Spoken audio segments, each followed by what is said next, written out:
السلام علیکم ناظرین، میں یوٹیوب چینل سے امتیاز سعید۔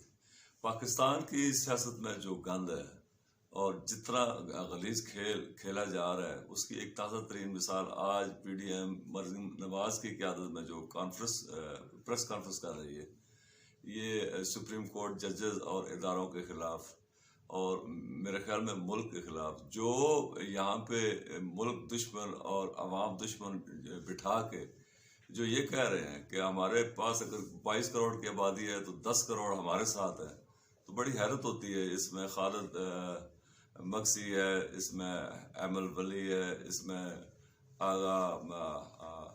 آغا حسن بلوچ ہے، محسن داوڑ ہے، فضل رحمان اور اس کا بیٹا ہے بشیر چیم ہے۔ بڑے عجیب و غریب لوگ وہاں پہ بیٹھے ہوئے ہیں، اور سبحان اللہ یہ اپنا بلاول بھٹو بھی ہیں۔ تو یہ پریس کانفرنس میں جو سب سے چونکا دینے والی بات ہے وہ یہ ہے کہ جو اس ایمل ولی نے کی ہے، سرخ ٹوپی والے نے، کہ اگر اس ملک کو بچانا ہے تو عمران خان کو ٹھکانے لگانا ہے۔ یہ اس نے ایک دفعہ نہیں کہا تو 3 دفعہ کہا ہے۔ تو یہ سیاسی تناظر میں نہیں، سیاستدان کا یا کسی سیاسی موومنٹ کا، کسی سیاسی شخصیت کا مقابلہ اس کو سیاسی انداز میں لوگ کر کے اس کے کم از کم اپنے یہ ان کے الفاظ نہیں ہیں، یہ ان کے جذبات ہیں، یہ ان کے اندر کی۔ تو عمران خان کی زندگی کو جو تھریٹ ہے یا اس ملک کو جو حقیقی خطرہ ہے، تو یہ جو چون چون کا مربع بیٹھا ہوا ہے آج وہاں پہ اس ٹیبل پہ پریس کانفرنس کے، یہی وہ لوگ ہیں۔ ان کو ٹھکانے لگانے کی ضرورت ہے۔ تو یہ عمران خان کے حوالے سے جو باتیں ہو رہی تھی کہ ان کی زندگی کو خطرہ ہے، یہ اس طرح کے لوگ ہیں۔ یہ تو فزیکلی بھی عمران خان کا خاتمہ چاہتے ہیں، سیاسی نہیں۔ تو یہ عمران خان کو ٹھکانے لگانا ہے۔ تو کیوں، کہ کس طرح، کیا ٹھکانے لگانا ہے؟ پاکستان کے 22 کروڑ عوام کو ٹھکانے لگانا ہے۔ پورا ملک عمران خان کے ساتھ ہے، اور جو کچھ آپ کر رہے ہو، جس طرح کی آپ حرکتیں، اب فل کورٹ بینچ کے لیے کتنا بڑا یہ ایشو ہے کہ جس کے لیے فل کورٹ بینچ کیوں بنایا گیا، supreme court full court bench? یہ تمہاری ایک چھوٹی سی خال ہے اس ڈپٹی اسپیکر کی دوست محمد مزاری کی، جو ہے یہ غلط رولنگ پہ آپ کو پتہ چل گیا ہے کہ عدالت کیا فیصلہ دینے والی ہے۔ فل کورٹ ججز اتنے فالتو بیٹھے ہوئے ہیں، باقی مسائل نہیں ہے اس ملک میں۔ ملک کے غریب لوگوں کے جو مقدمات لٹکے ہوئے ہیں، تم جیسے لٹیروں کی جو ہے ایک غلطی کو چھپانے کے لیے جو فل کورٹ بینچ بن گیا، تو کیا ہوگا؟ فل کورٹ بینچ بن گیا تو ایکسپوز ہوں گے لوگ اور زیادہ۔ تو یہ آپ سوچ لو، جتنے بھی آپ وہاں پہ بیٹھے ہوئے ہو، کچھ نہیں ہونے والا۔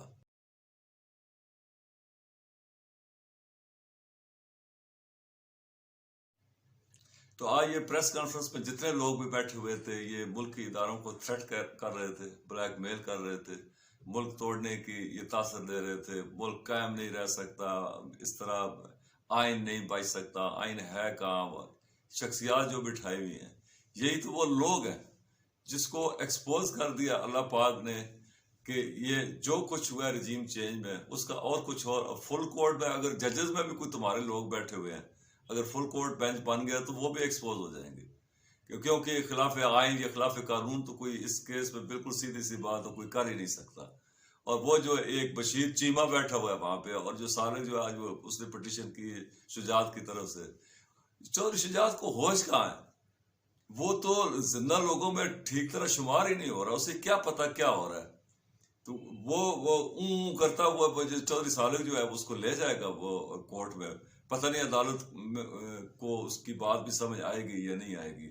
تو جو زرداری کر کے وہ بھاگ گیا دبئی، اور وہ دبئی وہ کسی کام یا کسی مشن پہ تو نہیں گیا، وہ اس کے پتہ چل گیا، اور اس کے تو بھاگ جانے سے ایک بالکل تاثر مل رہا ہے کہ پاکستان میں میرے خیال میں وہ زیادہ باخبر تھا ان دنوں جو کچھ ہو رہا تھا۔ شاید اس کو یہ خبر مل گئی ہے، یا کوئی خطرہ تمام پاکستانیوں کو بھی یہ الرٹ ہونا چاہیے کہ شاید جس طرح کوئی چڑیاں اڑتی ہیں طوفان یا زلزلہ آنے سے پہلے، یہ ایک جو ہے نا یہ کبا اڑ کے گیا ہے، تو کوئی خبر ہی نہ ہو کہیں اس کے پیچھے بھی۔ تو چودھری شجاعت کو وہاں پیش کر دیے خط دے کے، چودھری شجاعت نے خود تھوڑی لکھا ہے وہ خط، اب تو یہ باقاعدہ باتیں آ گئی۔ میں نے پہلے ایک وی لاگ میں باہر ڈسکرپشن میں لکھا تھا کہ لیٹر ٹو شجاعت، اس کا مطلب یہی تھا کہ یہ شجاعت فرام شجاعت نہیں ہے. تو چوری شجاعت کو تو دیا گیا تھا وہ لیٹر. تو وہ آپ اس کی آڑ میں جتنا تم شور کر رہے ہو, کتنا واویلا, کتنا آپ نے آپ کو تحفظ دینا, یہ نہیں, تمہارے پاس اور کوئی چیز ہے ہی نہیں تحفظ کے لیے سوائے اس کے کہ چودھری شجاعت کی طرف سے ایک خط, اور وہ ڈائریکٹ گیا ہے 22 اپنا جولائی کو ڈپٹی اسپیکر کی جیب میں.